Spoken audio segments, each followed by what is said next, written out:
अस्सलाम वालेकुम, hello and welcome. इस वक्त हम तुर्की के शहर इस्तांबुल के टाउन एसेनलर में मौजूद हैं। इसको एसेनलर ऑटोगर कहा जाता है। तुर्की ज़बान में बस टर्मिनल को, बस स्टेशन को ऑटोगर कहा जाता है। ऑटोगर का मतलब कि जहाँ से बसें, जो मुसाफिर बसें हैं वो पूरे मुल्क में जाती हैं, और आप इस एसेनलर ऑटोगर से पूरी तुर्की के किसी भी शहर में आप सफ़र कर सकते हैं। ये इंतहाई आरामदेह बसेज़ होती हैं। मैं आपको बसेज़ अंदर से भी दिखाऊंगा।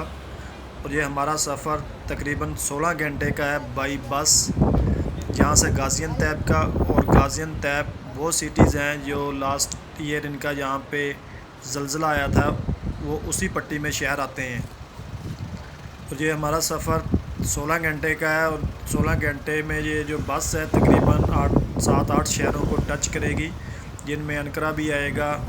उसके बाद अनकरा के बाद अक्सराय सिटी भी आएगा, मर्सिन आएगा, अदाना आएगा, और उसके उस्मानिये आएगा, फिर गाज़ियानतेप आएगा। हमारा जो सफ़र है वो तकरीबन ज़्यादा जो है ना, वो रात का सफ़र है। ये इंतहाई खूबसूरत ऑटोगर है, बस टर्मिनल है जो आप देख रहे हैं। आप यहाँ से यूरोप बाई रोड भी, जो दोस्त जिनके पास यूरोप के वीज़े हैं वो यहाँ से बाई रोड भी यूरोप जा सकते हैं। और यहाँ से बसेस जो है ना वो डेली बेसिस पे यूरोप भी जाती हैं। ये इंतहाई आरामदेह सफ़र होता है। मैंने काफ़ी बार इनमें सफ़र किया है। जब अभी मैं आपको बस दिखाऊंगा। ये साच कंपनी की बस है, जो बेहतरीन, बहुत ज़्यादा अच्छी सर्विस है इनकी। ये बहुत कम शहरों में रुकते हैं, इनका स्टे बहुत कम होता है। और यहाँ पे मैं ये भी बताता चलूँ कि इनका जो सफ़र होता है ना, जिस तरह ये टाइम होता है उसी तरह इन्होंने उसी टाइम पे जाना होता है। ये भी आपको मैं दिखा रहा हूँ अंदर से बस। एक साइड पे 2 सीटें हैं, ये फ्रिज है जो अभी देख रहे हैं आप, और ये ऊपर एक नाश्ते का सामान पड़ा है, और साइड पे जो है सिंगल सीट है। इनकी सीटें बड़ी होती हैं, ये हमारे मुल्कों की तरह नहीं है कि 2 सीटें एक साइड पे, 2 एक साइड पे। पैसे कमाने का जो होता है ना वो सिलसिला होता है। अभी हमारा सफ़र शुरू हो चुका है, और ये आप देख रहे हैं, ये जो अब दरख्त आपको पहाड़ों पे नज़र आ रहे हैं, ये अभी हम इस्तांबुल के अंदर ही हैं, क्योंकि इस्तांबुल एक बहुत बड़ा शहर है जिसका पुराना नाम कस्तंतुनिया था, और इसका मौजूदा नाम इस्तांबुल है। और ये बहुत ही बड़ा शहर है। और आपको ये भी बताता चलूँ, आपको इस्तांबुल के अंदर पूरी दुनिया के हर मुल्क का जो फ़र्द है वो मौजूद मिलेगा। ये जो आपको नज़र आ रही है बिल्डिंगें, जहाँ पे सारे का सारा फ्लैट सिस्टम है, फ्लैट्स हैं। हमारे पाकिस्तान के घरों या इंडियन जो घर हम बनाते हैं गाँव में, उस तरह के घर नहीं है। इवन के इनके जो विलेज हैं वहाँ पे भी ज़्यादा जो सिस्टम है वो फ्लैट सिस्टम ही है। ये आप जो देख रहे हैं, ये दरख्त आप देख रहे हैं पहाड़ों के ऊपर लगे हुए हैं। और तुर्की जो मुल्क है, आपको ये भी बताता चलूँ, ये इसका जो कल्चर है वो इंतहाई रिच कल्चर है, बहुत ही खूबसूरत है, इस्लामिक है। और 99% जो है ये अहले सुन्नत का कंट्री है।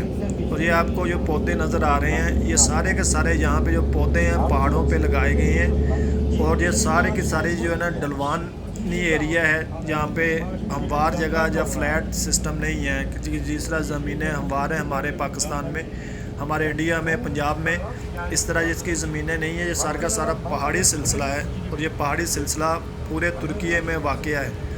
इनके जो गांव हैं वो भी पहाड़ों के ऊपर हैं, कोई पहाड़ों से नीचे हैं। इनका जो दरख्त उगाने का सिस्टम है वो सारे का सारा टोटली ड्रिप सिस्टम के साथ ये दरख्त उगाते हैं। मैं आपको ये भी बताता चलूँ, ये जो अभी हम टर्मिनल से गुजर रहे हैं, इनके जो टर्मिनल हैं ये तकरीबन 4-4 किलोमीटर के, 5-5 किलोमीटर के लंबे टर्मिनल हैं। और टर्मिनल की जो वीडियो मैं आपको वो भी नेक्स्ट में दिखाऊंगा। ये अभी हम हाईवे पे हैं, यहाँ पे पहाड़ी सिस्टम है।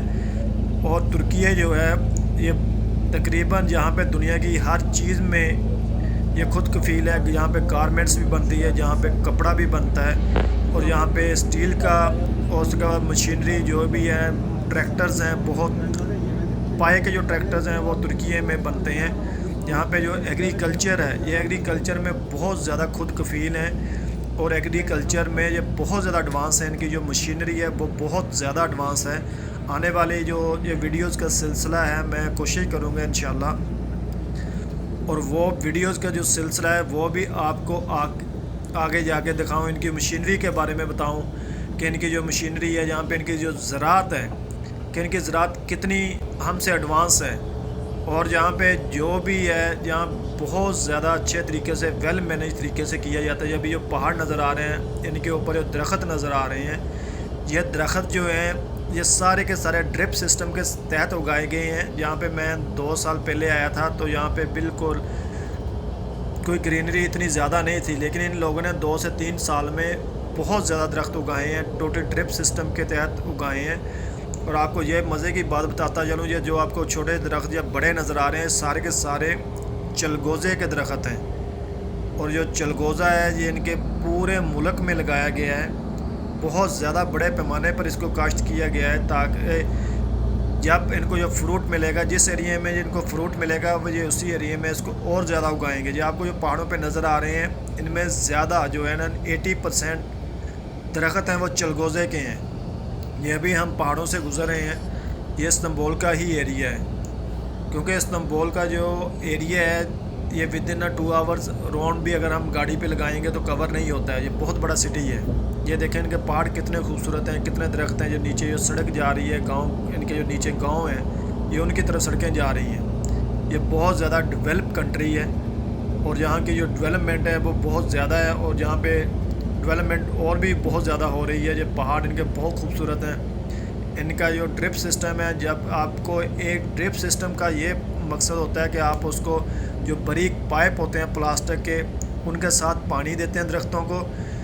इसके लिए चलगोज़े की जो फसल है ना, उसके लिए इनको दरख्तों के लिए 1 साल जो है ना तकरीबन इनको ड्रिप सिस्टम के तहत पानी दिया जाता है। जब ये जड़ें पकड़ लेता है, बारिशों के साथ वह खुद ब खुद चलगोज़ा बढ़ता है, फूलता है, क्योंकि चलगोज़े को फिर पानी की ज़रूरत नहीं होती है, बारिश के साथ ही फिर चलता है। जैसे पहाड़ों पे अभी पानी नहीं देते हैं, वो पाकिस्तान में होता है, जहाँ पे भी वही सीन है। पहाड़ जो बर्फ़ वहाँ पे पड़ती है उन एरियाज़ में, उसी के साथ ही ये है ना बहुत ज़्यादा पानी जज़ब कर लेते हैं, और ये बहुत फास्ट तरीके से बढ़ते हैं। यह भी हम समंदर है, हमारे राइट साइड पे पोर्ट नज़र आ रही है, और ये इस्तांबुल पोर्ट है।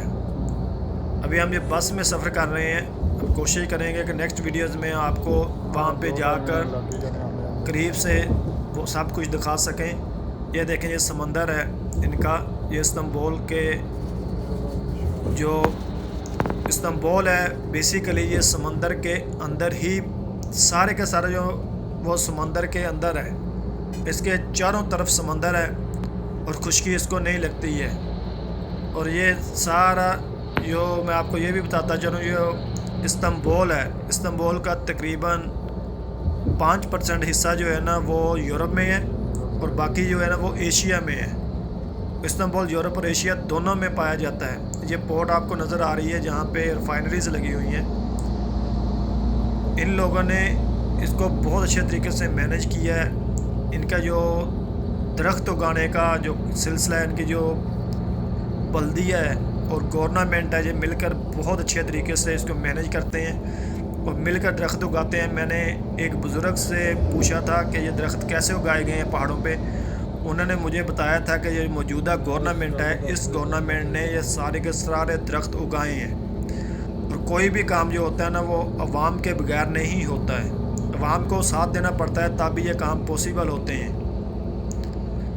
ये आपको जो समंदर नज़र आ रहा है, इसमें जहाज़ हैं, बहुत ही खूबसूरत मंज़र है। ये समंदर के पार आपको नज़र आ रहा है, वो पहाड़ हैं, वहाँ पे भी आबादी है।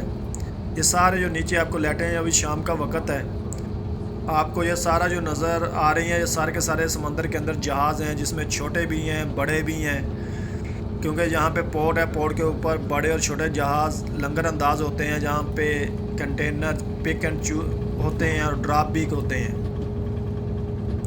इस्तांबुल एक इंतहाई खूबसूरत सिटी है। हमारा ये सफ़र गाज़ियानतेप शहर की तरफ है और ये 16 घंटे पे मुश्तमिल सफ़र है हमारा। मैं कोशिश करूँगा इस दौरान आपको जो भी ज़्यादा से ज़्यादा दिखा सका वो इंशाल्लाह आपको दिखाऊँगा। और इनके बारे में बताऊंगा। इनका जो सिस्टम है ज़रात का, इनका जो ड्रिप सिस्टम है वो भी आपको आने वाली वीडियोस में हम दिखाएंगे। क्योंकि तुर्की जो है ये इंतहाई खूबसूरत मुल्क है। दुनिया के तकरीबन हर मुल्क का जो बंदा है वो तुर्की की सैर करना चाहता है, तुर्की को देखना चाहता है, क्योंकि ये एक हिस्टोरिक सिटी है, हिस्टोरिक कंट्री है।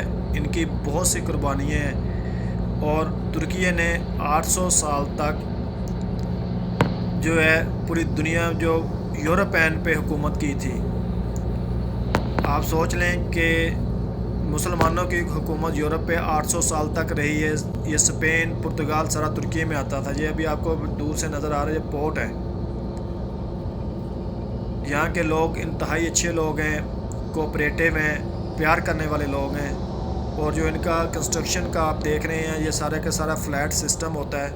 ये फ्लैट ही बनते हैं यहाँ पे ज़्यादा। इनके जो गांव हैं वहाँ पे भी मैं गया हूँ, वहाँ पे भी फ्लैट सिस्टम ही है, या फिर सिंगल घर होता है या फ्लैट सिस्टम ज़्यादा होता है। और जिनका नहरी निज़ाम नहीं है, सारा ड्रिप सिस्टम है। और ये ड्रिप सिस्टम में उसको यूज़ कर कर सब्ज़ियों में हर चीज़ में खुद कफ़ील हैं। और तुर्की जो है बहुत बड़े पैमाने पर जैतून, पिस्ता, अंजीर और बहुत सी दालें पैदा करता है। और उसके बाद चावल भी यहाँ पे होते हैं। बहुत ज़्यादा जो फ्रूट्स हैं, चेरी है, वो बहुत हाई क्वालिटी की यहाँ पे पाई जाती है। ग्रेप्स पाए जाते हैं, अंगूर पाए जाते हैं। ये सारे का सारा टोटल जो है वो सारे का सारा ड्रिप सिस्टम के तहत ही फ्रूट जो है ना वो हासिल किए जाते हैं। ये इनके गांव हैं, आप ये देख रहे हैं। अभी हम काफ़ी बाहर आ गए हैं और ये आपको नज़र आ रहा है, ये पहाड़ हैं सारे के सारे साइडों पे। और ये पहाड़ों के ऊपर इन्होंने दरख्त लगाए हैं, इस तरह से दरख्त लगाए हैं कि आप सोच भी नहीं सकते कि किस किस जगह पे इन्होंने कितनी हाइट पे जाकर दरख्त लगाए हैं, सिर्फ ड्रिप सिस्टम के थ्रू। क्योंकि ये जब ये दरख्त जड़ें पकड़ लेते हैं, उसके बाद जहाँ पे बारिशें होती हैं, बारिशों से ही ये बड़े होते हैं। और इनका जो यहाँ पे भेड़ें, बकरियाँ और फार्मिंग जो है ना वो बहुत बड़े लेवल पे की जाती है। और इनका जो एक कुदरती घास है वो उगती है, वो साल में 3 दफ़ा उसको काटते हैं, उसको पैक करके अपने पास सेव कर लेते हैं। क्योंकि सर्दियों में जहाँ पे बर्फ़ पड़ती है, जब बर्फ़ पड़ती है ये लोग बहुत ज़्यादा खुशहाल होते हैं और खुश होते हैं। ये सारे इनके देखें ना गांव, कितने प्यारे गांव हैं। ये मस्जिद के मनार तकरीबन सारी इस्तांबुल में जो नई मस्जिदें बनती हैं उनके आलमोस्ट एक ही मनार बनाया जाता है, एक ही डिज़ाइन है। जो पुरानी मस्जिदें उनके मनार थोड़े छोटे हैं। ये रियली बहुत अट्रैक्टिव खूबसूरत एरियाज़ हैं, इनको देखने के लिए दिल करता है। ये देखें, आपको ये घास नज़र आ रही है, ये कुदरती घास होती है। ये इसको काट के सेव कर लेते हैं, फिर दोबारा उगती है, फिर काटते हैं, सेव कर लेते हैं। इस तरह से गाय और जो है ना भैंस जहाँ पे बहुत कम पाई जाती है और गाय बहुत ज़्यादा पाई जाती है, बकरियाँ भेड़ें बहुत ज़्यादा पाई जाती हैं। इनको जिसके पास बकरियाँ भेड़ें जहाँ पे होती हैं ना, ज़्यादा होती हैं, वो तकरीबन उस एरिया का सबसे अमीर बंदा होता है। ये इनके दरख्त हैं जो भी यहाँ पे लगे हुए हैं, ये देखें उगा रहे हैं। ये बहुत ज़्यादा हम बाहर हैं, हम नियरली गाजियानतैप, जो हमारा जो रात का सफ़र होगा ज़्यादा इसमें, तो रात को तो हम आपको कुछ नहीं दिखा सकेंगे। जितना भी दिखा सकता हूँ मैं अभी आपको दिखा रहा हूँ। अभी हम थोड़ी देर में जो है ना गाजियानतैप पहुँच जाएंगे। और गाजियानतैप इनका शहर जो है वो ज़रई शहर है।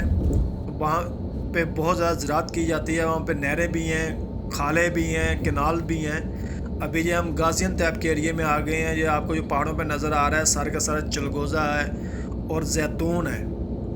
ये जैतून और चलगोज़े के दरख्त हैं। अदाना जो सिटी है और मर्सिन सिटी है, वहाँ पे इनका किन्नू, इनका माल्टा जो है, आप वो बहुत तरह के माल्टे होते हैं। उसके बाद यहाँ पे लेमन जो है ना बहुत ज़्यादा खुद कफील है। लेमन को एक्सपोर्ट बहुत बड़े पैमाने पे तुर्की करता है। ये आपको पीछे पहाड़ नज़र आए हैं, सारे के सारे पहाड़ों के ऊपर दरख्त हैं और टोटली दरख्त चलगोज़े के हैं। उम्मीद करता हूँ कि आपको ये इन्फॉर्मेशन अच्छी लगी होगी। आप इसको लाइक, कमेंट और शेयर करना नहीं भूलेंगे, क्योंकि आने वाले वीडियोस में मैं आपको इंशाल्लाह बहुत ज़्यादा दिखाने वाला हूँ। बहुत सी इनकी हिस्टोरिकल प्लेसेस, इनके जो हिस्टोरिकल इवेंट्स हैं वो सारे आपको दिखाएंगे। अभी 16 घंटे के बाद हम गाजियाबाद में पहुंच गए हैं। यह आपको दूर जो नज़र आ रहा है, ये आपको गाजियाबाद ऑटोगार नज़र आ रहा है। उम्मीद करता हूं कि आपको ये वीडियो बहुत अच्छी लगी होगी। आप इसको लाइक, कमेंट और शेयर करना नहीं भूलेंगे। मिलते हैं नेक्स्ट वीडियो में, तब तक के लिए अल्लाह हाफिज़, अस्सलामु अलैकुम।